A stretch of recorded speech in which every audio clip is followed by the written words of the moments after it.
নমস্কার বন্ধুরা, হেসেল বনলক্ষ্মীতে আপনাদের সকলকে স্বাগত। আজ আমি বানাবো মালাই পরোটা।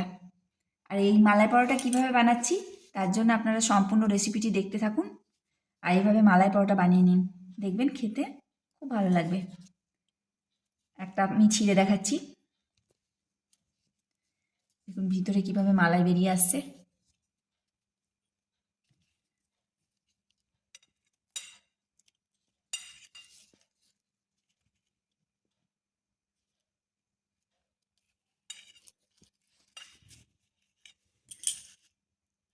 সম্পূর্ণ রেসিপিটি দেখে এইভাবে মালাই পরোটা বানিয়ে নিন। মালাই পরোটা বানানোর জন্য আমি 300 ময়দা নিয়েছি। এখন এর মধ্যে দিচ্ছি 1 চামচ সাদা তেল, দিচ্ছি সামান্য লবণ। এখন ময়দাটা ভালো করে মেখে নেব। ভালো করে মিশিয়ে নেওয়ার পর এখন জল দিয়ে দিয়ে ময়দাটা মেখে নেব। একটা সফট ডো তৈরি করে নেব। ময়দাটা খুব ভালোভাবে মেখে নিলাম। এখন ঢাকা দিয়ে 10 মিনিটের জন্য রেস্টে রাখবো।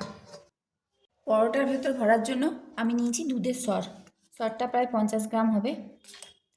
সরটা এখন ভালো করে মেখে নিতে হবে।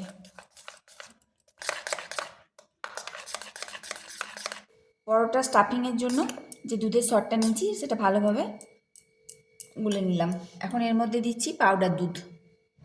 যতটা সর নিয়েছি ততটাই পাউডার দুধ দিলাম, 2 টেবিল চামচ মতো হবে।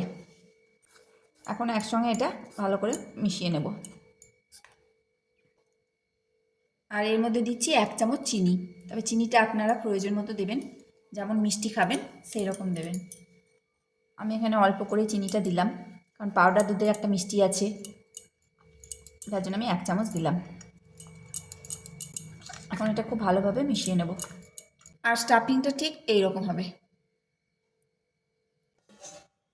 ময়দাটা 10 মিনিট রেস্টে রাখা হয়ে গেছে। এখন আরেকবার মেখে নেব। আর মেখে নিয়ে লেচি কেটে নিয়ে রুটির মতো গোল গোল করে বেলবো। রুটি সাইজে লেচিগুলো কেটে নেব।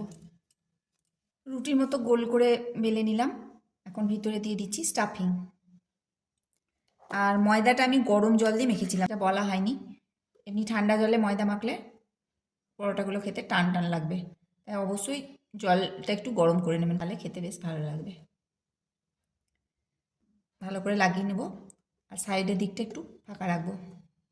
যেহেতু এটা মালাই স্টাফিং, তাই গরমে পড়লে এটা একটু গলতে লাগবে। আর আমি গোটা চিনি ইউজ করেছি, তার জন্য চিনিটাও গলবে। তার জন্য সাইডটা অবশ্যই একটু ফাঁকা রাখতে হবে, আর সাইডটা খুব ভালো করে মোড়াতে হবে। সাইডে একটু করে জল লাগিয়ে দিচ্ছি। জলটা অবশ্যই লাগিয়ে দেবেন, তাহলে এর উপরে যখন আরেকটা রুটি চাপাবো তখন লেগে যাবে, নাহলে লাগতে অসুবিধা হবে।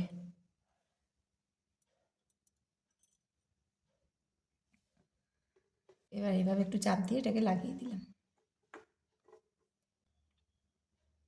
চামচ দিয়ে একটু ডিজাইন করে দিচ্ছি, না করলেও হবে, তবে দেখতে ভালো লাগছে বলে আমি একটু ডিজাইন করে দিচ্ছি। ডিজাইনটা করলে একটু দেখতে ভালো লাগবে। তাছাড়া প্রেসটাও বেশ ভালোভাবে পড়বে।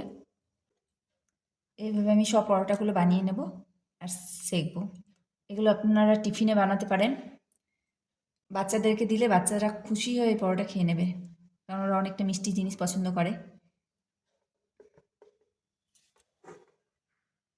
এখন এগুলো আমি সেঁকে নেব। এখন পরোটাগুলো সেঁকে নিচ্ছি আর গরম গরম পরিবেশন করব। রেসিপিটা যদি আপনাদের ভালো লাগে তাহলে প্লিজ লাইক করুন আর শেয়ার করুন, অন্যান্য বন্ধুদের একটা দেখার সুযোগ করে দিন। আর এই টিফিন বাচ্চাদের দেখবেন খেতে খুব ভালো লাগবে। একবার এই পরোটা বানিয়ে খেয়ে দেখুন, আশা করি আপনাদের সকলের খেতে খুব ভালো লাগবে। তবে সাইডগুলো যখন মোড়াবেন তখন অতি অবশ্যই একটু জল লাগিয়ে মুড়িয়ে নেবেন, নাহলে ফেটে বেরিয়ে গেলে পরোটাগুলো পুড়ে যাবে আর কালো কালো হয়ে যাবে। এখন এর মধ্যে দিচ্ছি সাদা তেল, তবে আপনারা বাটার দিয়েও শিখতে পারেন।